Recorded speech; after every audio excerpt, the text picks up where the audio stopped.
quand l'équipe modélisation va créer les éléments des décors, des accessoires, ils vont être gris. Il n'y aura pas de matière dessus.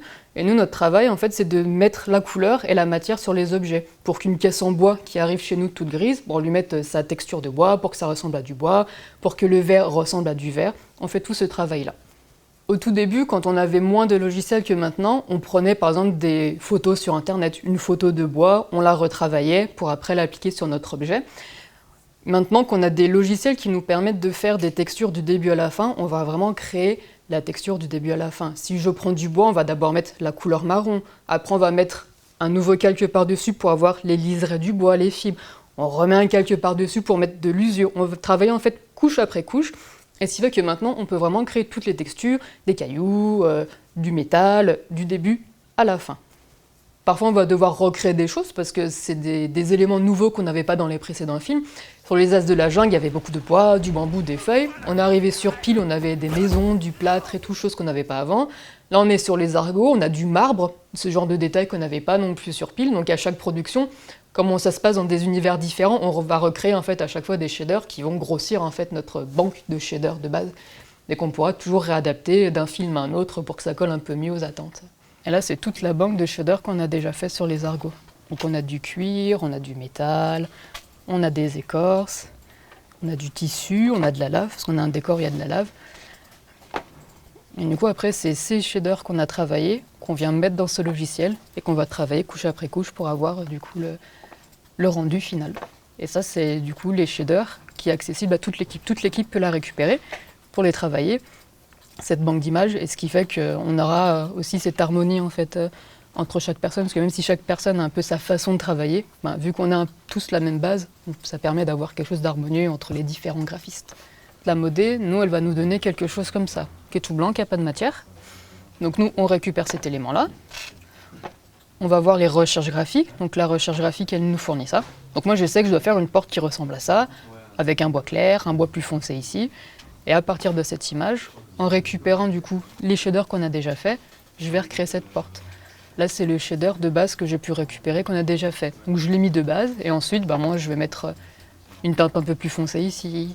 Je vais mettre de l'usure de manière générale. Ça fait que de loin, on a une impression de variation dans les teintes, qui va rajouter un petit côté un peu plus chaleureux dans la texture.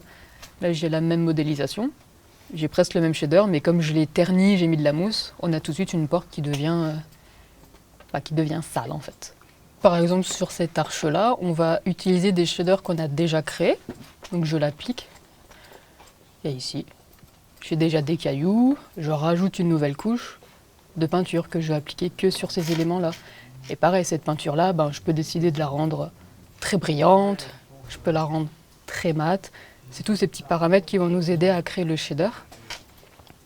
Pareil, je peux lui dire, je peux lui mettre plus de relief, alors ça ne se verra pas trop ici. Peinture rouge, peinture jaune. Je dis, dans la vraie vie, la salissure elle se met dans les creux. Donc je rajoute une nouvelle couche de salissure qui va se mettre uniquement dans les creux de ma modélisation. Là, j'ai fait en sorte que tous les rebords soient un petit peu plus clairs. Du coup, ça donne légèrement un côté d'usure. Et même si c'est très subtil, de loin, ça donne du contraste et du volume dans la modé, en fait. On a une grosse différence, je pense, flagrante entre ce qu'on nous demande entre Pile et les Argots, qui sont intéressants.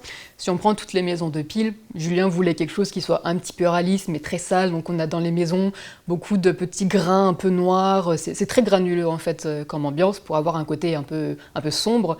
Et à l'inverse, lui, David préfère quelque chose d'un peu plus saturé, un peu plus léger. Et cette impression d'éléments moins sales, plus simple et plus saturé, on va tout de suite avoir une image, une impression un peu plus cartoon en fait dans le film. Mais même si on fait quelque chose qui soit un peu plus stylisé ou cartoon, on va quand même prendre des vraies références pour savoir malgré tout comment ça fonctionne, parce que un arbre, les gens savent à quoi ressemble un arbre, donc si on fait une écorce n'importe comment sortie de notre imagination, les gens ils vont se rendre compte que tiens, l'arbre il fonctionne pas.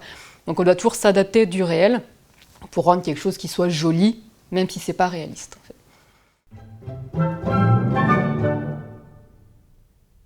Je pense qu'il faut être créatif et savoir interpréter, parce qu'il faut qu'on réponde déjà, qu'on comprenne ce que le réel veut et que tout le monde arrive à s'y tenir, parce que chaque graphiste, malgré tout, a un peu sa façon de travailler, mais il faut qu'il ils arrivent en fait à s'accorder pour qu'on ait tous un travail uniforme.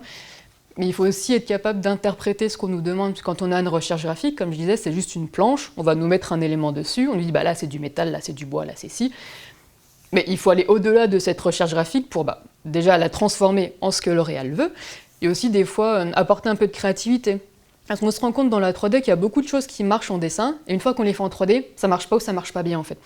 Et du coup, nous, en texture, on peut se dire « Ah là, ils ont pas mis, mais si je mets un petit liseré doré sur ce tissu, c'est plus joli. Si là, je fais un bois peut-être plutôt foncé, pas comme ils me l'ont demandé, ça rend un objet plus harmonieux. » Donc il faut avoir cette petite démarche-là d'aller au-delà de ce qu'on nous demande et d'avoir cette créativité pour encore améliorer ce qui a été fait avant nous, au même titre que les départements d'après vont chercher à améliorer ce qu'on a pu leur fournir, en fait. Donc je pense que c'est important d'avoir cette créativité et cette observation, parce que comme on disait aussi, si on doit faire un arbre, il faut qu'on sache déjà comment c'est fait un arbre en vrai. Donc il faut être capable d'observer, de comprendre comment la lumière elle se reflète dessus, comment la mousse elle pousse dessus. Donc il faut être observateur et créatif surtout. C'était pas une évidence pour moi la 3D. Je sais que beaucoup de personnes, c'est des passions depuis leur enfance. Moi, c'était pas le cas. J'ai toujours aimé dessiner, donc j'ai beaucoup dessiné. Mais pour moi, c'était juste un plaisir. Je pensais pas en faire mon métier. Je voulais être vétérinaire, donc rien à voir. Et au final, le parcours a fait que j'ai pas pu être vétérinaire, donc je me suis dit, quitte à faire un métier, je veux faire un métier en fait qui va me plaire. J'ai pas envie d'aller au travail et de faire la tronche tous les matins. Donc je dis, j'aime le dessin. On va voir ce qu'il y a dans le dessin en fait. Je savais qu'à l'époque, tout ce qui était le monde de la BD, c'était un peu bouché. En BD, c'est soit on est super bon, soit on galère un petit peu. Et la 3D commençait vraiment en fait à se faire connaître. Et c'est tout bête, mais moi, quand j'étais petite, je jouais des films d'animation 3D. On se dit pas que derrière, il y a des gens qui travaillent en fait dedans. On pense pas qu'il y a un métier, qu'on peut travailler dans ce genre de milieu. Et j'ai vu qu'il y avait une école de 3D à Lyon. Je suis allée faire les portes ouvertes et ça m'a ébloui. Pour moi, c'était magnifique. Je dis, mais on peut faire des métiers là-dedans, c'est vraiment passionnant, ça a l'air vraiment bien. Et du coup, je me suis lancée là-dedans comme ça. Et pareil, un peu au dernier moment, en fin de mon lycée, je dis, allez, je tente ça. Et vraiment, ça m'a plu pour le coup. Vraiment, aucun regret. Ne bouge plus, Maurizio! Je vais te créer de nouvelles rayures! Oh, un tigre zèbre! Oh, un tigre serpent! Oh, un tigre rose!